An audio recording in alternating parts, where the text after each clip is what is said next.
अस्सलाम वालेकुम बच्चे, कैसे हैं सब लोग? होप सो सब ठीक होंगे। आज हम 9th क्लास की chemistry according to new syllabus chapter 4 का टॉपिक देखेंगे, एवोगैड्रोस नंबर। एवोगैड्रोस नंबर की इंपॉर्टेंस क्या है, ये होता क्या है, वो सारा इसमें देखेंगे। ये लॉन्ग क्वेश्चन और शॉर्ट क्वेश्चन एमसीक्यूज के लिहाज से ये इंपॉर्टेंट टॉपिक है। कहते हैं हमारे पास एक केमिकल रिएक्शन में, पहले तो हम देखते हैं इसकी इंपॉर्टेंस क्या है, हम इसको कहाँ पे यूज करते हैं, सो ऑन। कहते हैं केमिकल रिएक्शन में रिएक्टेंट्स के बहुत सारे एटम्स या मॉलिक्यूल्स के अमल में हिस्सा लेकर प्रोडक्ट्स बनाते हैं। ये यकीनन हम ये जानना चाहते हैं कि रिएक्टेंट्स के मासेस किस निस्बत से केमिकल रिएक्शन में हिस्सा लेते हैं। कहते हैं आपके पास कोई सा भी केमिकल रिएक्शन हो ना, जैसे ये सिंपल सा केमिकल रिएक्शन है कि एक मीथेन ऑक्सीजन के साथ रिएक्ट करता है तो आपको कार्बन मोनोऑक्साइड और पानी दे देता है। अब इसमें देखें, ये जो रिएक्शन कर रहे होते हैं इसको रिएक्टेंट्स बोलते हैं। जो एरो के साइड पे होता है ये रिएक्टेंट्स होते हैं, जो अगली साइड पे होते हैं प्रोडक्ट्स होते हैं। कहते हैं ये जो रिएक्टेंट्स हैं, अब इनके डिफरेंट कह लें कि मॉलिक्यूल्स की तादाद या एटम्स की तादाद जो है वो मिलकर रिएक्शन देती है। कहते हैं हमारा काम क्या होता है, हम पता करना चाह रहे होते हैं कि इसका अगर ऑक्सीजन है, इसका कितना मुझे मास चाहिए और इसी तरह से इसका कितना मास चाहिए मुझे रिएक्शन को करवाने के लिए। तो कहते हैं अगर हम लोग कोई केमिकल रिएक्शन है तो हम लोग पता करना चाह रहे होते हैं कि रिएक्टेंट्स की मैसेज की निस्बत कितनी है। या मुझे अगर अगर यहाँ पे इस में एग्जांपल देखें कि अगर ये हमारे पास रिएक्शन है, फॉर एग्जांपल कोई सिंपल सा दो कार्बन ऑक्सीजन के साथ रिएक्शन करके कार्बन मोनोऑक्साइड बना रहे हैं, तो मुझे मालूम करना है कि आपके पास ऑक्सीजन का कितना मास होना चाहिए और कार्बन का कितना मास होना चाहिए जब ये दोनों रिएक्शन करें तो आपके पास कार्बन मोनोऑक्साइड आ जाए। कहते हैं हमारा मेन कंसर्न क्या होता है, हम इनके मैसेज की निस्बत मालूम करना चाह रहे हैं। कहते हैं इस मकसद के लिए हमारी कोशिश ये होती है कि हम रिएक्टेंट्स का मैसेज को किस में जाहिर कर सकें, ग्राफ में। बच्चे आप इसके मैसेज कैसे मेजर कर सकते हैं, जब इसको आप किसी वेइंग बैलेंस के जरिए मालूम कर सकें, और वो हमारे पास जो डेली लाइफ में मालूम किया जा सकता है ना बच्चे, वो ग्राम्स होते हैं, जो कह लें मिनिमम वैल्यू मालूम की जा सकती है। तो आसानी से हम लोग ग्राम्स को मेजर कर सकते हैं। तो कहते हैं यहाँ पे सहूलत यही है कि हम बेसिकली क्या करना चाह रहे हैं, इनके अगर मैसेज मालूम करना चाह रहे हैं तो मुझे क्या करना पड़ेगा, इन रिएक्टेंट्स के मैसेज को ग्राम्स में जाहिर कर सकूँ मैं। अगर जाहिर कर सकती हूँ तो मैं फिर इसके भी ग्राम्स मालूम कर लूंगी, इसको भी मालूम कर लूंगी और पता चल जाएगा कि अच्छा प्रोडक्ट बन रहा है तो कितने ग्राम्स का बन रहा है। तो मेन कंसर्न क्या है, मुझे इन एटम्स या मॉलिक्यूल्स के मैसेज को ग्राम में जाहिर करना। इस मकसद को हासिल करने के लिए ज़रूरी है कि हम केमिकल फार्मूला एटॉमिक मास के नजरिए को ऐसे नजरिए में तब्दील करें जिनसे हम एलिमेंट्स और कंपाउंड्स की मिकदारों को ग्राम से ज़ाहिर कर सकें। कहते हैं हमें केमिस्ट्री में अभी तक हम लोग बात करते थे केमिकल फार्मूला का। केमिकल फार्मूला होता था मतलब कितने एटम्स उसमें रिएक्शन कर रहे हैं, और एटॉमिक मास होता था हर एटम का एक पर्टिकुलर एटॉमिक मास होता था जिसको हम लोग पीरियोडिक टेबल से देखते थे, जिसको अपर राइट साइड पे लिखा होता था कि एक एटम का हमारे पास एटॉमिक मास कितना है। ठीक है, कहते हैं हम लोगों ने ये दो चीजें तो पढ़ी हुई हैं, अब हमने क्या करना है, केमिकल फार्मूला जो टोटल नंबर ऑफ एटम्स हैं और हर एटम के जो एटॉमिक मास है, जो एटॉमिक मास यूनिट में हम जाहिर करते हैं, उन दोनों को किसी ऐसे नजरिए में तब्दील करना है कि जिनसे हम क्या कर सके, हम एलिमेंट्स और कंपाउंड्स की मिकदारों को ग्राम्स में जाहिर कर सके। मतलब मैंने जो इनके केमिकल फार्मूलाज का मतलब है कितने एटम्स इसके पड़े हैं कार्बन के या ऑक्सीजन मॉलिक्यूल्स के, और दूसरा इसका एटॉमिक मास यूनिट कितना है, कार्बन का 12 होता है, ऑक्सीजन का 16 होता है। हम पीरियोडिक टेबल में उस चीज़ को मालूम करते हैं। कहते हैं इस सारी चीज़ों को ना हमने किसी ऐसे नज़रिए में बदलना है कि आप क्या कर सकें, आप इनके मैसेज को ग्राम्स में जाहिर कर सकें। कहते हैं वो क्या करेंगे, इस मकसद के लिए एक साइंसदान था, इतालवी साइंसदान था एवोगैड्रो, उसने हमें थोड़ी सी हेल्प की। ठीक है, तो ये जो एवोगैड्रो है ये एक साइंटिस्ट है, एवोगैड्रो साइंसदान था, उसी के नाम पे इसको एवोगैड्रो नंबर दे दिया गया। अब उसने आइडिया क्या दिया वो देखते हैं। कहते हैं इस इक्वेशन की मदद से हल करने की कोशिश करते हैं। कहते हैं आइए जेल में दर्ज जेल ऐसे तामुल से शुरू करें जिसमें दो कार्बन ऑक्सीजन के एक मॉलिक्यूल के साथ रिएक्ट करके कार्बन मोनोऑक्साइड के दो मॉलिक्यूल्स बनाते हैं। कहते हैं हमने एक इक्वेशन यूज किया जिसमें दो कार्बन ऑक्सीजन के साथ मिलकर कार्बन मोनोऑक्साइड बना रहे हैं। कहते हैं चूंकि ये मुमकिन नहीं है कि इनफरादी तौर पर एटम या मॉलिक्यूल्स के मैसेज से हिसाब लगा सके, क्योंकि इनके मैसेज बहुत कम होते हैं, लिहाजा इस मुश्किल को हल करने के लिए हम रिएक्टेंट के ज़रात की तादाद में इजाफा करते हैं। कहते हैं हमारे पास अगर यहाँ पे दो कार्बन के एटम इस्तेमाल हो रहे हैं, एक ऑक्सीजन का मॉलिक्यूल इस्तेमाल हो रहा है, कहते हैं एटम एक बहुत छोटा हमारे पास पार्टिकल है। अगर फॉर एग्जाम्पल मैं यहाँ पे एक डॉट बी लगाती हूँ ना बच्चे, इसमें भी 2 मिलियन एटम्स होते हैं कार्बन के, अगर मैं सपोज करूँ तो मतलब अगर एक एटम की मैं बात करूँ तो वो इतना स्मॉल होगा। अगर वो इतना स्मॉल है तो आप उसका मास मालूम कर ही नहीं सकते डेली लाइफ में या उसको किसी वेइंग मशीन के जरिए। इसी तरह से अगर मैं ऑक्सीजन मॉलिक्यूल देखूं तो इसका भी साइज बहुत बहुत स्मॉल होता है, ये बिल्कुल माइक्रोस्कोपिक लेवल पे होता है, मतलब बहुत छोटे लेवल पे जाते हैं।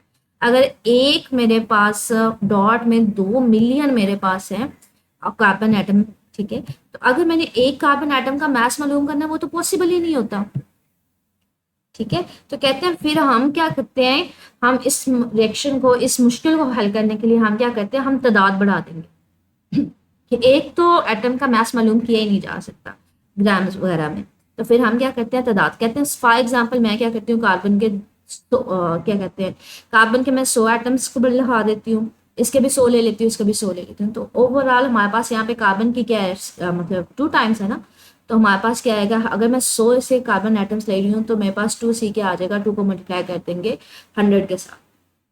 इसी तरह से ऑक्सीजन के भी आप 100 मॉलिक्यूल्स ले लेंगे, और इसी तरह से कार्बन मोनोऑक्साइड के भी, ये सिर्फ 2 हमें बता रहा है कि इसके 2 टाइम्स इसके कार्बन हमारे पास इस्तेमाल होंगे ऑक्सीजन की निस्बत, और जो प्रोडक्ट आएगा वो भी 2 टाइम्स आएगा, तो 2 जो रेशियो है वो उसी तरह से रहेगी। आपने इसके भी 100 ले लिए, इसके भी 100 ले लिए, इसके भी 100 ले लिए, तो जिसके साथ 2 है वो 2 मल्टीप्लाई हो जाएगा एंड सो ऑन, ये रेशियो चेंज नहीं होनी चाहिए। कहते हैं लेकिन अगर मैं 100 की बजाय 1000 ले लूँ, आप नंबर बढ़ा दो, नंबर ऑफ एटम्स बढ़ा दो, मैं 10,000 ले लूँ, इसके भी 10,000 ले लूँ, इसके भी 10,000 ले लूँ, तो कार्बन 2 सी है, मतलब 2 कार्बन है, तो कार्बन को मैं जो भी मैं मिकदार ले रही हूँ एटम्स की उसको 2 से मल्टीप्लाई कर दूंगी, इसमें एक ही एटम है, एक ही मॉलिक्यूल है, तो इसके मॉलिक्यूल्स वही रहेंगे, इसके भी 2 टाइम्स होंगे। कहते हैं लेकिन ये स्टिल मैंने आपसे कहा है एक डॉट में 2 मिलियन एटम्स होते हैं, तो ये कहते हैं ये जो 10,000 मैंने लिया है ये अभी भी बहुत कम मिकदार है कि इसको मालूम नहीं कर सकते। रिएक्शन करने वाले एटम से मॉलिक्यूल की तादाद बढ़ाने से इनके रिएक्टेंट की निस्बत में कोई फर्क नहीं पड़ता। कहते हैं ये जो इनके रेशियो है ना, मतलब 2 कार्बन हो, 1 मॉलिक्यूल हो ऑक्सीजन का, ये रेशियो नहीं बदलनी चाहिए। आप जितने भी ऑक्सीजन के मॉलिक्यूल्स लेंगे कार्बन के उसके डबल होंगे, और जो प्रोडक्ट्स आएगा वो भी डबल होंगे। कहते हैं वो निस्बत चेंज नहीं होनी चाहिए। कहते हैं लेकिन यहाँ पे हमने देखा है कि ये जो आप इतनी ज़्यादा उसके मिकदार बढ़ा रहे हैं, 10,000 कर रहे हैं, इसके भी 10,000 कर रहे हैं, ये इतने ज़्यादा मॉलिक्यूल्स लेने से भी कोई फर्क नहीं पड़ा, आप उसको मालूम नहीं कर पा रहे वेइंग मशीन के जरिए, क्योंकि एक डॉट में अगर 2 मिलियन है तो आप इतने जितने ये 10,000 ले रहे हो तो इसको कैसे मालूम करोगे। तो कहते हैं रिएक्ट करने वाले ज़रात की तादाद में इजाफा करने से भी हमारा मकसद पूरा नहीं हो रहा, हम उसको मालूम ही नहीं कर पा रहे मैसेज को। तो मुझे क्या करना है, कहते हैं क्योंकि ये तादाद अभी भी बहुत कम है तो मुझे उनकी मजीद बढ़ानी है। रिएक्ट करने वाले ज़रात की तादाद इस हद तक बढ़ाने की ज़रूरत है जिससे हम इनके मैसेज को आसानी से मालूम कर सकें। मुझे इतना बढ़ाना है उनकी तादाद को कि मैं उनको आराम से मालूम कर सकूं वेइंग मशीन के जरिए। तो मैं क्या करती हूँ, कितने आइटम्स ले लेती हूँ, मैं इसको 6.022 मल्टीप्लाई 10⁻23 लेती हूँ। मैं इतने मॉलिक्यूल्स ले लेती हूँ कार्बन के भी, ऑक्सीजन के भी और कार्बन मोनोऑक्साइड के भी।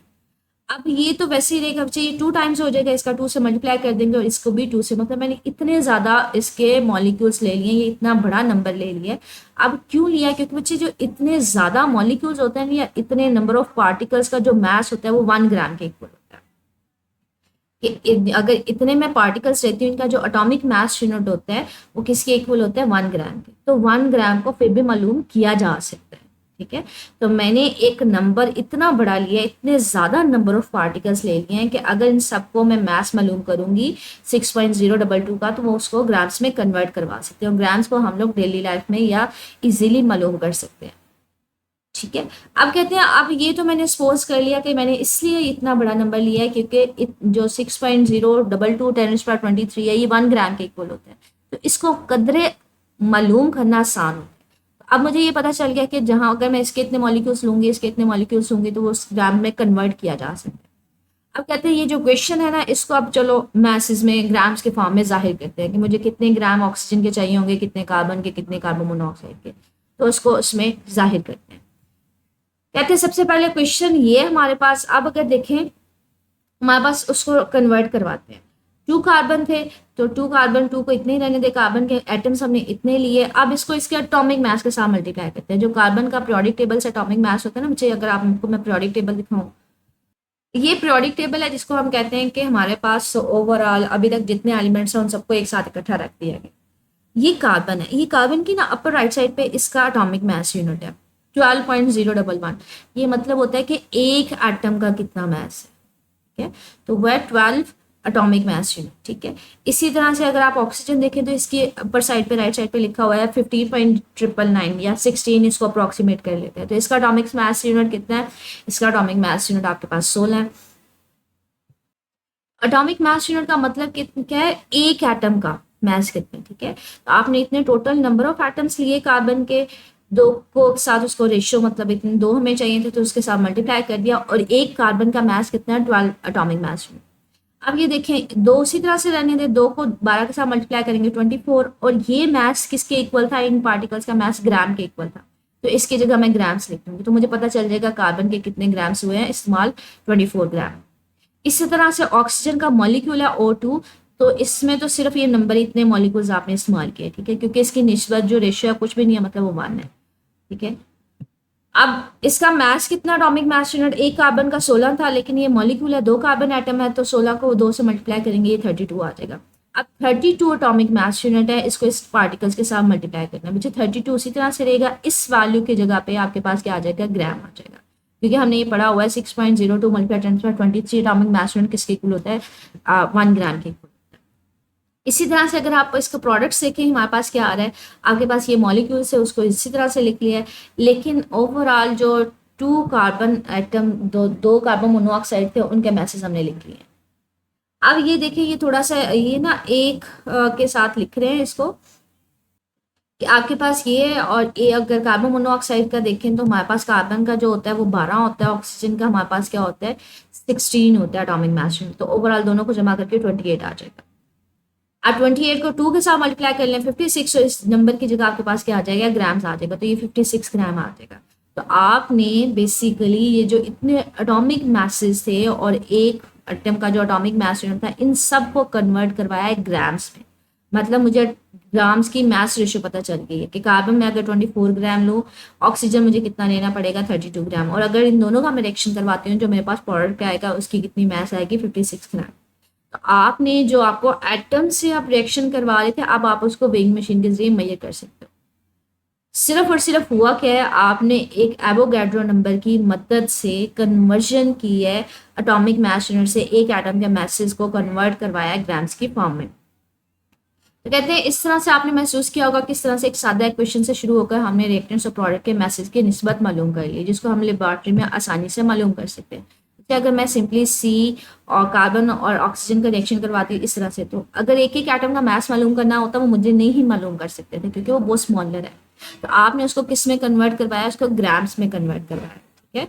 तो मुझे यहाँ पे कार्बन के अगर 24 ग्राम्स लूंगी तो ऑक्सीजन के 32, तो मैं उसको ग्राम्स की मास निस्बत मालूम कर सकती हूँ, किसकी हेल्प से? एवोगैड्रो से। कहते हैं मास मसावात नंबर 3 के मुताबिक 20 ग्राम्स जो है कार्बन में मेरे पास इतने कार्बन के एटम्स होते हैं, जबकि इसके ग्राम्स में मेरे पास कह लें में ऑक्सीजन में मेरे पास 6.033 ग्राम सॉरी मॉलिक्यूल्स होते हैं। इस तरह से कहते हैं ये जो क्वेश्चन हमें बता रही है ना, ये क्वेश्चन हमें बता रही है कि आपके पास इस इक्वेशन में 24 ग्राम का मतलब है आपके पास इसमें कितने नंबर ऑफ मॉलिक्यूल्स हैं? 2 मल्टीप्लाई 10⁻6 2 मल्टीप्लाई 6.022 मल्टीप्लाई 10⁻23। अगर आप ऑक्सीजन की बात करें 32 ग्राम्स में कितने मॉलिक्यूल्स हैं? उसमें ये मॉलिक्यूल्स हैं। अगर आप इसकी बात करें कार्बन मोनोऑक्साइड की तो 56 ग्राम में ये मॉलिक्यूल्स हैं। ये टोटल मॉलिक्यूल्स हमें बता रहा है कि आपके पास अगर इतना मैस है तो इस मैस में आपके पास उसके मॉलिक्यूल्स कितने हैं? उसके मॉलिक्यूल्स कितने हैं? 2 टाइम्स है एवोगाड्रो नंबर के, और इसके 32 ग्राम में ये है। तो आपके पास हम मैसेज में बात करेंगे क्योंकि मैस को मेजर कर सकते हैं। कहते ये जो हमारे पास एवोगैड्रो का वर्किंग क्या थी, उसने आपको एक हाइपोथेटिकल नंबर दे दिया था, आपको एक फिक्स नंबर दे दिया था कि अच्छा इसको इस्तेमाल करते हुए आप एटॉमिक मैसेज को कन्वर्ट करवा सकते हो ग्राम्स में। अब ये जो नंबर है ना बेसिकली ये हाइपोथेटिकल का मतलब है जो सिर्फ तस्वर किया जाता है, जो इमेजिनरी होता है, जिसकी कोई कह लें कि कैलकुलेशन बेस्ड नहीं होता। तो कहते हैं ये हमें आइडिया किसने दिया था? एवोगैड्रो ने दिया था, इसलिए उसी के नाम पे इसको एवोगैड्रो बोल दिया जाता है, एवोगैड्रो नंबर। इसको लिखा कैसे जाता है? कैपिटल एन, और इससे ये यहाँ पे ना लिखने में थोड़ी सी प्रॉब्लम हुई है, इसको लिखा जाता है कैपिटल एन के साथ, और नीचे इसकी राइट साइड पे ना एक छोटा सा कैपिटल ए डाल दिया जाता है, ठीक है। एवोगैड्रोस नंबर इसको बोलते हैं, एवोगैड्रोस नंबर। आपके पास कैपिटल एन और राइट साइड पे एक छोटा सा कैपिटल ए। अच्छा, ये जो टॉपिक है ये लॉन्ग क्वेश्चन के हिसाब से भी इम्पोर्टेंट है, शॉर्ट क्वेश्चन के उसके लिए एमसीक्यूज पे। कि लॉन्ग क्वेश्चन में तो एवोगाड्रोस नंबर जो है वैसे ही हमारे पास कंप्लीट आ जाएगा। शॉर्ट में क्या आएगा कि इसकी इंपॉर्टेंस क्या है, इसकी इंपॉर्टेंस ये है कि हम लोग क्या कर सकते हैं, एलिमेंट्स को और कह लें कि कंपाउंड्स वगैरह को आप लोग उसको मैथ्स में ग्राम्स में जाहिर कर सकते हैं, ठीक है। इसके अलावा एमसीक्यूज क्या पूछे जाते हैं कि एक एवोगाड्रो नंबर में कितने नंबर ऑफ मॉलिक्यूल्स होते हैं, तो वो याद रखिएगा वो 6.02 मल्टीप्लाई 10⁻23 होते हैं, ठीक है। ये यहाँ पे बता रहा है कि एक एवोगाड्रो जो होता है वो या कह लें 1 ग्राम में इतने होते हैं। अब इसका देखते हैं कि हमारे पास एक्सरसाइज में किस तरह से पूछे हुए हैं। अच्छा, एवोगाड्रो नंबर का हमने कंसेप्ट आज पढ़ा है, तो ये हमारे पास एवोगाड्रो नंबर का यहाँ पे बताया हुआ है, लेकिन हम लोग कल मोल का पढ़ेंगे तो दोनों को कंपेयर में करवा दूंगी, ठीक है। अच्छा, ये शॉर्ट क्वेश्चन है कि इल्म कीमिया में एवोगाड्रो नंबर की अहमियत क्यों ज़्यादा है, क्योंकि बच्चे वो आपको बताता है कि आप रिएक्टेंट्स या प्रोडक्ट्स को ग्राम्स में कैसे जाहिर कर सकते हैं, उसको किस तरह से कह लें कि कन्वर्ट किया जा सकता है नंबर ऑफ एटॉमिक मैसेज से ग्राम्स में, ठीक है। एटॉमिक मैसेज मतलब एक एटम का मास है लेकिन उसको हम मालूम नहीं कर सकते, तो आप उसको क्या करोगे, ग्राम्स में कन्वर्ट करवाओगे एवोगाड्रो को यूज़ करते हुए, तो ये उस हिसाब से इम्पोर्टेंट है। ये तफसीली सवाल है हमारे पास एवोगाड्रोस नंबर, ठीक है। और मोल मोल हमने पढ़ा नहीं, तो आपके पास एवोगाड्रो नंबर हमारे पास एक लॉन्ग क्वेश्चन है, उसमें आप कंप्लीट टॉपिक याद करेंगे, ठीक है। तो ये एक इम्पोर्टेंट लॉन्ग क्वेश्चन है, इसको याद कर लीजिएगा। इसमें शॉर्ट छोटे छोटे बन रहे हैं लेकिन कंप्लीट आपको एज अ लॉन्ग क्वेश्चन याद करना पड़ेगा, ठीक है। इसमें स्टिल कुछ पूछना हुआ, कोई पॉइंट मिसिंग हुआ तो मेरे से पूछ लीजिएगा कमेंट सेक्शन में। ओके, अल्लाह हाफिज़।